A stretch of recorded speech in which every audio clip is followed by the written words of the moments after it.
1799 में तोपों का शोर बेकाबू था। श्रीरंगा पटना किले के दरो दीवार लरज रहे थे। पूरा हिंदुस्तान एक नए मोड़ पर खड़ा था। उस वक्त बरतानिया सिर्फ एक सल्तनत नहीं बल्कि एक आलमी ताकत था। लेकिन फिर भी क्यों ईस्ट इंडिया कंपनी एक मुकामी हिंदुस्तानी हुक्मरान से खौफ खाती थी? इसका जवाब बड़ा सिंपल है कि वो सिर्फ एक सल्तनत नहीं बल्कि एक विजन था, जिनके सामने अंग्रेज कमांडर भी हिकमत सीखते नजर आए, जिन्होंने सबसे पहले जदीद जंगी रॉकेट मैदान में उतारे और जिनकी मुनज्जम फौज को अंग्रेज नाशिकस्ता दीवार कहते थे। वो नाम था टीपू सुल्तान। जनाब, मैसूर की ये ताकत महज फौजी ताकत नहीं थी, ये इंतजाम, टेक्नोलॉजी, सफारत और बेमिसाल हिकमत अमली का वो सिंगम था जिसने एक तजारती कंपनी को भी झुकने पर मजबूर कर दिया। ये सिर्फ एक जंग नहीं थी बल्कि ये वो लम्हा था जब एक बादशाह ने हिंदुस्तान को दिखाया कि ताकत सिर्फ हथियारों में नहीं होती, क़यादत में होती है।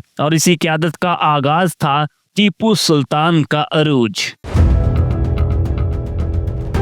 आप पहली बार हिस्ट्री लाइन्स चैनल देख रहे हैं तो इसको सब्सक्राइब कर लें। 1782 में हैदर अली की वफात के बाद जनूबी हिंद की सबसे मजबूत सल्तनत एक नौजवान शहजादे के हाथ में आ गई। ये वो दौर था जब ईस्ट इंडिया कंपनी तजारत के पर्दे में अपनी हुक्मरानी फैला रही थी, मगर मैसूर में इक़्तिदार संभालने वाला शख्स आम हुक्मरान नहीं था। टीपू सुल्तान ने तख्त पर बैठते ही पहला उसूल तय किया कि जंग मैदान में नहीं, निजाम में जीती जाती है। इसीलिए उन्होंने सबसे पहले रियासती ढांचे को मजबूत किया, महसूल इकट्ठा करने का निजाम असर नौ मुनज़्ज़म किया, जिसके तहत वसाइल फौज तक मुसलसल और बगैर तातुल पहुंचने लगे। इस तब्दीली से मैसूर का खजाना सिर्फ तरक्की के लिए नहीं बल्कि दिफाई ताकत के लिए भी वक्फ हो गया। फौजी सतह पर टीपू ने मुकामी सिपाहियों पर मुश्तमिल एक ऐसी मुनज़्ज़म प्यादा फोर्स तैयार की जिसके हर दस्ते की तरबियत, तनख्वाह, असला और कमान एक मरकजी निजाम के तहत चलती थी। वो वक्त जब हिंदुस्तानी रियासतें रवायती सरदारी निजाम पर इनसार करती थीं, टीपू के मैसूर में बाकायदा रजिस्टर्ड बटालियंस, जंगी मशकें और जदीद कमांड इंफ्रास्ट्रक्चर नाफिज हो चुके थे। इस टाइम अंग्रेजों के लिए हैरान कुन और गैर मतवक्की चैलेंज सिर्फ फौज नहीं थी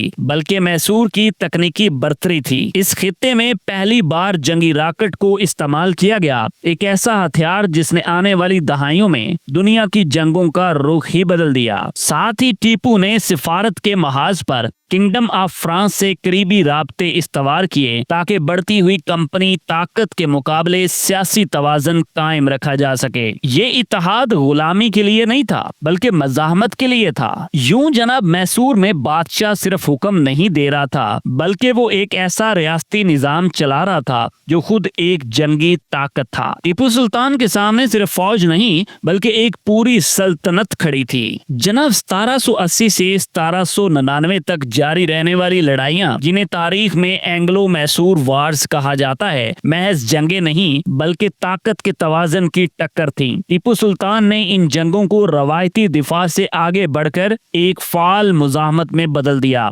उन्होंने अपनी फौज को सिर्फ तादाद में नहीं बल्कि टेक्नोलॉजी, हिकमत अमली और जंगी रफ्तार में अंग्रेज अफवाज पर बर्तरी दी। मैसूर की रॉकेट फोर्स, जो कि खास तौर पर मैसूरियन रॉकेट्स पर मुश्तमिल थी, मैदान जंग में ऐसी नफसियाती और अमली कुव्वत बन चुकी थी जिसके सामने कंपनी की सफ़ें टूटती हुई नजर आईं और ये रॉकेट बाद में आलमी अस्करी इर्तका की बुनियाद बने। अच्छा जी, 1799 में होने वाली फैसलाकुन टक्कर को फोर्थ एंग्लो मैसूर वार कहा जाता है। इससे कबल बरतानिया को अंदाजा हो चुका था कि वो सिर्फ एक जमीन के बादशाह से नहीं बल्कि एक रियासती जंगी निजाम से लड़ रहा है। अच्छा, मेरे नजदीक टीपू सुल्तान की मज़ाहमत के असल 4 राज थे। नंबर 1, मरकजी कमांडर। नंबर 2, मुसलसल सप्लाई लाइन। नंबर 3, जदीद असला साजी। और नंबर 4, जदीद टेक्नोलॉजी को मुकामी माहौल के मुताबिक ढालना। और अंग्रेजों की कंपनी के लिए ये चारों बातें गैर मतवक्की थी, क्योंकि उस दौर में बरसगीर की ज्यादातर रियासतें मुंतशिर ताकत पर कायम थी, जबकि मैसूर एक मरबूत जंगी मशीन बन चुका था। ये वो दौर था जब ईस्ट इंडिया कंपनी के सामने पहली बार एक ऐसी मुकामी ताकत आई जिसने सिर्फ जंग नहीं लड़ी बल्कि जंग का तरीका ही बदल दिया। जनाब 1790 की दहाई के वस्त तक किंगडम ऑफ मैसूर एक इलाकाई ताकत से बढ़कर बरतानिया के फैलाव के खिलाफ एक हिकमत अमली पर मबनी रुकावट बन चुकी थी। अब यहाँ टीपू ने जंग को अंग्रेजों के कैंप तक ले जाने का फैसला किया। उन्होंने मेलाबार कोस्ट में कंपनी के तजारती रास्तों को चैलेंज किया, मुकामी हुक्मरानों और सिपाहियों को मज़ामत के एक नए इत्तेहाद में जोड़ा। गोरीला तरज की पेशकदमियों को रवायती फौजी हमलों के साथ मिला दिया गया। अच्छा, अब बात करते हैं कुछ बरतानिया की घबराहट और बदलती सोच के बारे में। चौथी और आखिरी जंग से पहले ब्रिटिश क्राउन और उनकी कंपनी क़यादत के लिए सब कुछ वाज़िया हो चुका था कि मैसूर का चैलेंज सिर्फ वक्ती नहीं, नजरियाती और तकनीकी था। टीपू की जंगी साख, मजबूत दाखिली निजाम और पहली बार आयरन केस्ड रॉकेट का इस्तेमाल कंपनी की रिपोर्ट्स और हिकमत अमली में एक मुस्तकिल खतरे के तौर पर दर्ज हो चुका था। यही वो लम्हा था जब तारीख का रुख तजारत से निकलकर बराह रास्त नौ आबादियाती तसल्लुत की जंग में तब्दील हो गया था। जनाब श्रीरंगापटना सिर्फ एक किला बंद शहर नहीं था, ये जनूबी हिंद की मज़ामत की आखिरी मजबूत दीवार बन चुका था। ईस्ट इंडिया कंपनी ने ताकत की बर्तरी के साथ शहर का मुहासरा शुरू किया, मगर ये गहराव सिर्फ तोपों का नहीं बल्कि आसाब की जंग थी। मैसूर की फौज किले के अंदर मुनज़्ज़म खड़ी थी, सप्लाई लाइंस फाल थी और दिफा एक मंसूबे के तहत चल रहा था। हर दिन के साथ ये मुहासरा एक फैसला कुन अंजाम की तरफ बढ़ रहा था, जहाँ तारीख एक नए बाब की दहलीज पर थी। 4 मई सन 1799 जब सूरज कैवरी रिवर के किनारे तलू हुआ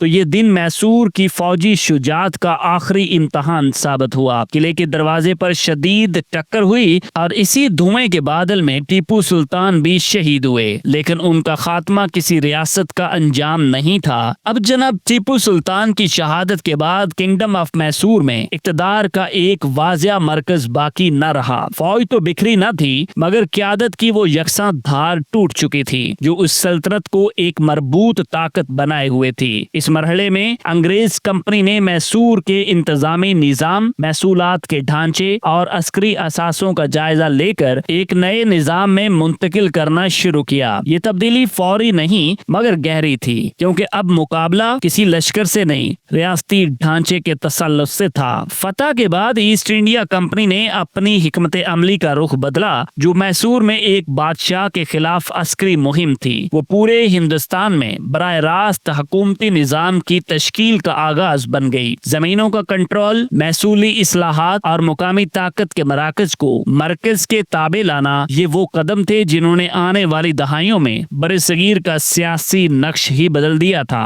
अब यूं टीपू सुल्तान की शहादत के बाद मैसूर तो बरतानिया के जेर तसल्लुत आ गया, लेकिन उनकी मज़ाहमत, हिकमत अमली और अस्करी जिद्दत हमेशा तारीख में जिंदा रही। टीपू ने दिखाया कि एक मुकामी हुक्मरान भी जदीद फौज, मजबूत रियासती निजाम और टेक्नोलॉजी के जरिए आलमी ताकत का मुकाबला कर सकता है। उनके इक़्तिदामात ने न सिर्फ जनूबी हिंदुस्तान बल्कि पूरे बरसगीर में मुकामी हुक्मरानी के तस्वर को नई पहचान दी। मैसूर की शिकस्त ने बरतानिया को आर्जी फतह दी, लेकिन टीपू सुल्तान का नाम आज भी अज़म, हौसले और आज़ादी की अलामत के तौर पर याद किया जाता है। टीपू सुल्तान की कहानी हमें ये बताती है कि असल अजमत सिर्फ फतह में नहीं बल्कि उस अज़म और जुर्रत में है जो इंसान गैर मुनसफाना हालात के बावजूद दिखाता है। आपका इस बारे में क्या ख्याल है? कमेंट्स में जरूर बताइएगा। जनाब ये थी आज की वीडियो। अगर आपको पसंद आई है तो लाइक कर दें। हिस्ट्री लाइन्स की अगली वीडियो में फिर आपसे मिलेंगे।